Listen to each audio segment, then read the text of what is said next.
Hello guys, नमस्कार। आपके अपने यूट्यूब चैनल्स इको 024 पर भरपूर स्वागत है।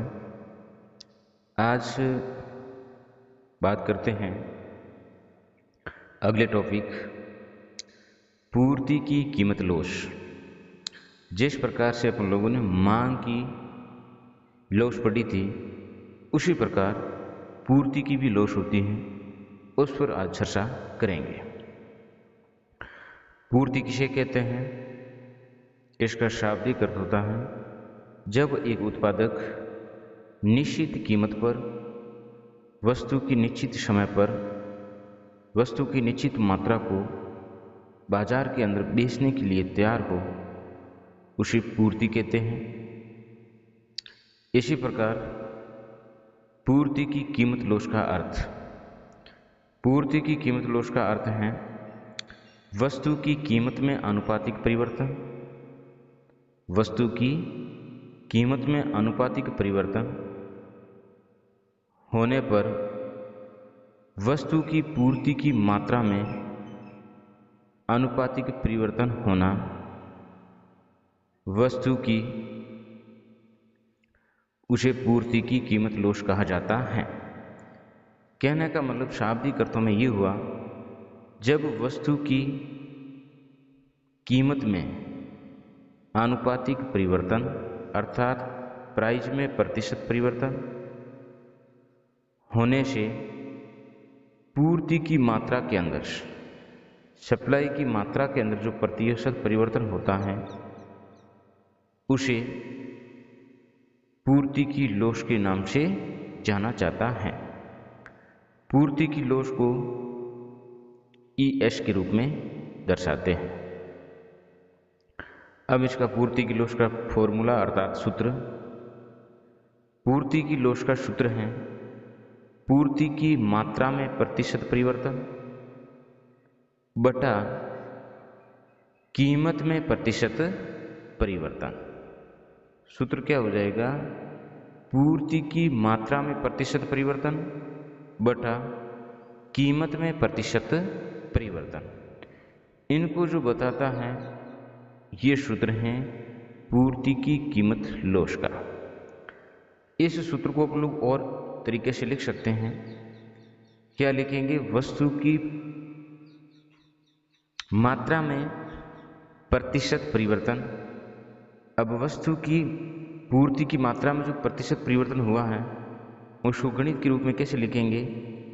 डेल्टा क्यू बटा डेल्टा क्यू बटा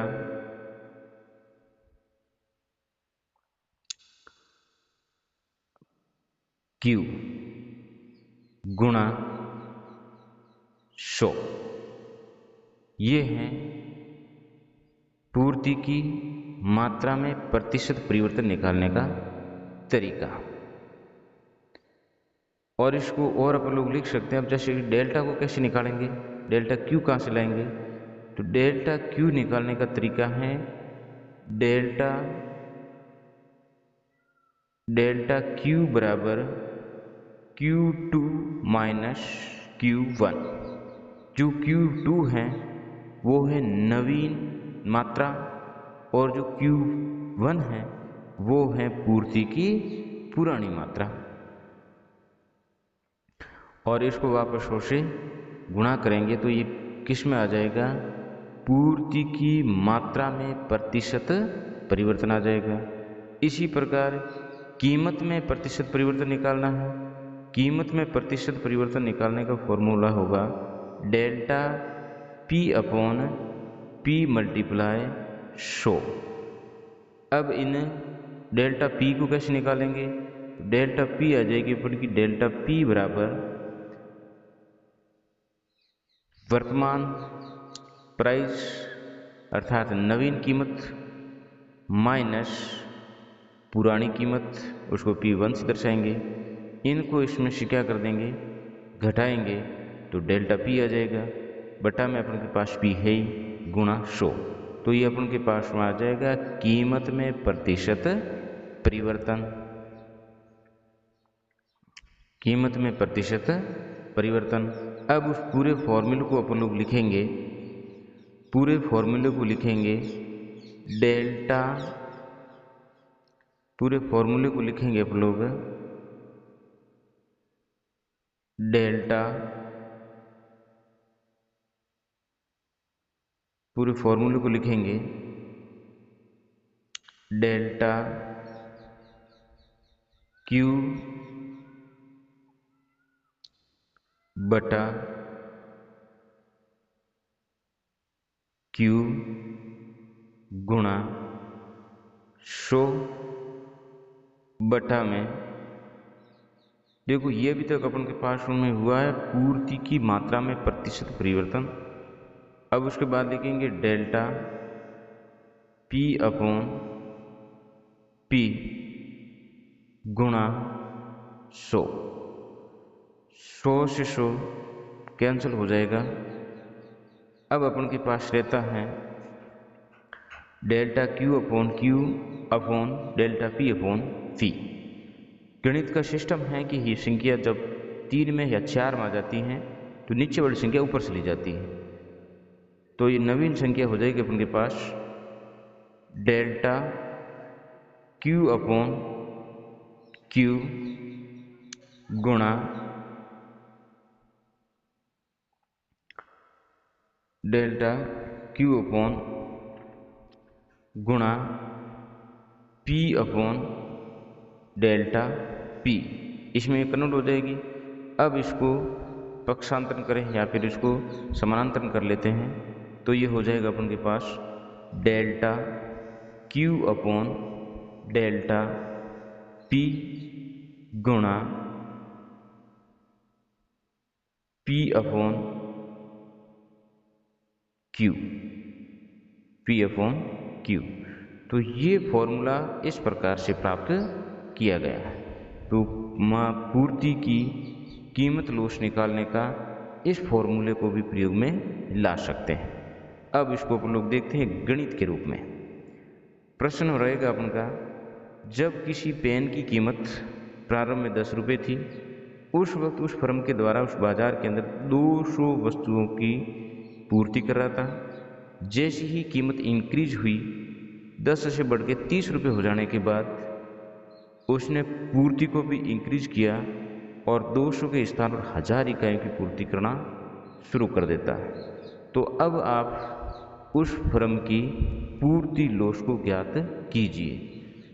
लोच का विवरण ध्यान रखना, शाब्दिक अर्थ होता है प्रतिक्रिया, अर्थात उसमें चेंज होने पर वो फर्म क्या प्रतिक्रिया करता है, पूर्ति को बढ़ाएगा घटाएगा, उसी को जो बताती है उसी को अपन लोग लोच कहते हैं। तो देखिए अपन लोग इसको लिखते हैं, प्रारंभिक जो वस्तु की कीमत थी पुरानी उसको P1 से 10 रुपये लिखा, नई कीमत अपन के पास P2 30 रुपये, पुरानी जो पूर्ति की मात्रा थी वो 200 और नवीन जो पूर्ति की मात्रा है वो 1000 हो जाएगी। अब अपन को फॉर्मूला में सेट करने के लिए सबसे पहले डेल्टा P निकालेंगे। डेल्टा P निकालने के लिए P2 माइनस P1 और डेल्टा Q निकालने के लिए Q2 minus Q1। Delta P अपन के पास रहेगा 20 रुपये और डेल्टा Q अपन के पास आ जाएगा 800 रुपये, क्योंकि P2 का मान है 30 रुपये और P1 का मान है 10 रुपये। तो 10 30 में से गए, पीछे बचा 20 और डेल्टा Q का मान अपन के पास प्राप्त करना है, तो Q2 जो नवीन मात्रा है वो 1000 रुपये, 1000 इकाई, और जो पुरानी मात्रा है वो 200, तो इसमें से घटाने के पर शेष बचते हैं 800 रुपये। अब इसी को सूत्र के अंदर पुटअप कर देते हैं इसके मान को, तो अपन के पास आ जाएगी पूर्ति की लोच, अपन के पास प्राप्त हो जाएगी पूर्ति की लोच। अब डेल्टा Q अपन के पास है 800 रुपये, डेल्टा P है 20 रुपये, प्रारंभिक प्राइज है 10 रुपये और प्रारंभिक सप्लाई है 200। अब 800 बटा 20 मल्टीप्लाई 10 अपॉन 200। अब इस जीरो से ये जीरो कैंसिल हो जाएगा, तो यहाँ बच जाएंगे 80 और यहाँ बच जाएंगे 2। यहाँ पर ही 10 और बटा 200 है, जीरो से जीरो कैंसिल, तो अपन के पास बच जाएगा 80 बटा में 2 गुणा 1 बटा में 20 अब इस जीरो से ये जीरो कैंसिल, और इस 2 का भाग इसके अंदर गया 4 बार, और इस 2 का भाग इसमें गया 2 बार। 2 और 1 से गुणा करने पर रहेगा 2, और 1 और 1 से गुणा करने पर रहेगा 1। 2 के अंदर 1 का भाग गया 2 बार, अर्थात अब फर्म की जो लोश आई है वो हुई है 2, अर्थात ये इकाई से अधिक पूर्ति की लोश है। इस प्रकार से आप इसको ज्ञात कर सकते हो। अब अपन लोग चलते हैं पूर्ति की लोश को ज्ञात करने का और तरीका है। ये तो था आनुपातिक विधि या प्रतिशत विधि थी। दूसरी विधि है पूर्ति की लोश को ज्ञात करने की ज्यामितीय विधि। ज्यामितीय विधि के द्वारा भी पूर्ति की लोश को ज्ञात किया जा सकता है। ज्यामितीय विधि से किस प्रकार से ज्ञात करते हैं, तो इस डायग्राम के द्वारा करते हैं। ये 3 प्रकार के डायग्राम बनाए हुए हैं। ये वाई अक्ष, इस पर रखी गई है कीमत, ये ध्यान रखना, और जो ओ एक्स अक्ष है यहाँ पर लिखी गई है मात्रा या फिर निर्गत रखा गया है। अब पहले डायग्राम की बात करते हैं। ये अपन का एसएस वक्र है, सप्लाई कर्व है। ये सप्लाई कर्व, और यहाँ पर प्राइस ये है और इसकी मात्रा Q0 है। जब इस प्राइस डिमांड कर्व को नीचे की तरफ स्क्रॉल करते हैं तो वह धनात्मक अक्ष को काटता हुआ आगे ऋणात्मक भाग की ओर चला जाता है।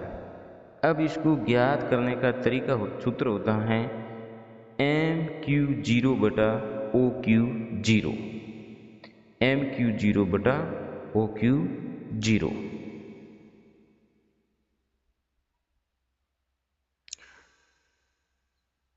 अब देखो MQ0 की मात्रा M से Q तक है और OQ की मात्रा O से Q0 तक है। अब जब किसी बड़ी संख्या के अंदर छोटी संख्या का भाग देते हैं तो वो मान हमेशा इकाई से अधिक आता है। उदाहरण के तौर पर मान लीजिए MQ0 का मान 15 रुपये है और OQ0 का मान अपने के पास 10 है, तो 10 का भाग 15 में देंगे तो 1.5 आ जाएगा, अर्थात ये पूर्ति की लोश इकाई से अधिक हैं। अब इसको लिखेंगे आप लोग MQ0 ग्रेटर देन OQ0, इसकी मात्रा अधिक है तो पूर्ति की लोश हो जाएगी ES ग्रेटर देन 1, अर्थात इकाई से अधिक मांग की लोश। इसी प्रकार से देखते हैं ये तीसरा डायग्राम। यहाँ पर कीमत रखी गई है, यहाँ पर निर्गत रखा गया है। ये सप्लाई कर्व है। सप्लाई कर्व को जब नीचे की तरफ स्क्रॉल करते हैं तो एक्स अक्ष को पहले ही काटता है M बिंदु पर और फिर वो नीचे ऋणात्मक भाग की ओर आ जाता है। अब इनको आप लोग सूत्र के रूप में लिखेंगे MQ0 बटा OQ0। MQ0 का मान कम है, जैसे कि MQ0 का मान 10 है और OQ का मान यहाँ से यहाँ तक है, OQ0 का मान 15 है या फिर 20 है, तो यहाँ अपन का आ जाएगा 0.5, अर्थात इकाई से कम मांग की लोश है। ये अपन को क्या बता रहा है, इकाई से कम मांग की लोश है। इसको लिखा जाएगा MQ0 less than OQ0, supply की लोश लेस देन 1, अर्थात इकाई से कम है। इसी प्रकार बात करते हैं आप लोग चित्र नंबर 2 की रेखा चित्र डायग्राम की। इस डायग्राम के अंदर जो पूर्ति वक्र हैं ये अपन का SS पूर्ति वक्र हैं। इनको स्क्रॉल करके नीचे की ओर ले आते हैं तो ये उद्गम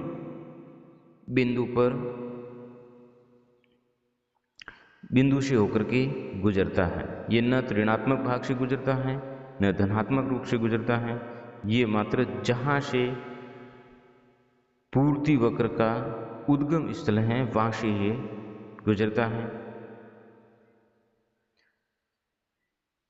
अब यहाँ पर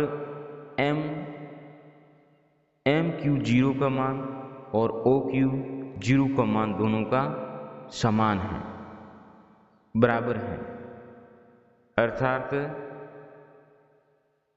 एम क्यू जीरो बटा O Q zero, M Q zero बटा ओ क्यू जीरो।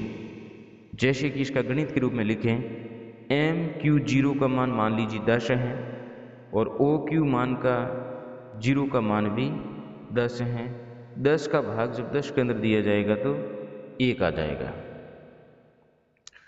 अर्थात यहाँ पर जो कीमत लोश होगी वो इकाई के बराबर हो जाएगी। तो इसको लिखा जाएगा एम क्यू जीरो बराबर ओ क्यू जीरो, अर्थात ई एस बराबर 1, इकाई की लोश इकाई के पूर्ति की लोश इकाई के बराबर है। तो ये थी पूर्ति की लोश को ज्ञात करने का ज्यामितीय विधि। इसी प्रकार जैसे कि मांग की लोश की श्रेणियां होती हैं, मांग के लोश की श्रेणियां, इसी प्रकार पूर्ति की लोश की भी श्रेणियां होती हैं। पूर्ति की लोश की भी श्रेणियां 5 हैं, वो अपनी जैसे पुस्तक में दे नहीं रखी है, तो इस प्रकार से उसका आप लोग ध्यान रखना। पूर्ति की लोश की भी श्रेणियां मांग की लोश की श्रेणियां के समान 5 हैं। वो इकाई से अधिक पूर्ति की लोश, इकाई से कम पूर्ति की लोश, इकाई के बराबर पूर्ति की लोश और पूर्णतया लोशदार पूर्ति की लोश और पूर्णतया बेलोशदार पूर्ति की लोश, इनकी भी होता है। जैसे कि इसको अपन लोग लिख सकते हैं ई एस बराबर अनंत, दूसरी हो जाएगी अपन की ई एस बराबर ग्रेटर देन 1, ई एस अर्थात सप्लाई की लोश बराबर 1, ई एस लेस देन 1 और अगली श्रेणी हो जाएगी ई एस बराबर 0। जब वस्तु की कीमत में कम परिवर्तन हो या फिर वस्तु की कीमत में किसी प्रकार का परिवर्तन न हो और पूर्ति में परिवर्तन होता ही रहे तो वो हो जाएगी अपनी अनंत। और वस्तु की कीमत में थोड़ा सा परिवर्तन हो और पूर्ति में सर्वाधिक वृद्धि हो जाए या परिवर्तन हो जाए, वो इकाई से अधिक हो जाएगी। जिस अनुपात में वस्तु की कीमत में परिवर्तन हुआ है उसी अनुपात में पूर्ति में परिवर्तन हो, वो इकाई के बराबर पूर्ति की लोश हो जाएगी।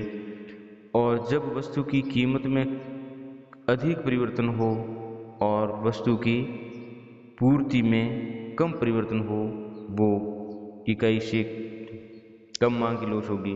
और वस्तु की कीमत में परिवर्तन होता ही रहे किंतु उसकी मात्रा के अंदर किसी भी प्रकार का परिवर्तन न हो, उसे अपन लोग पूर्ति की जीरो लोश कहते हैं।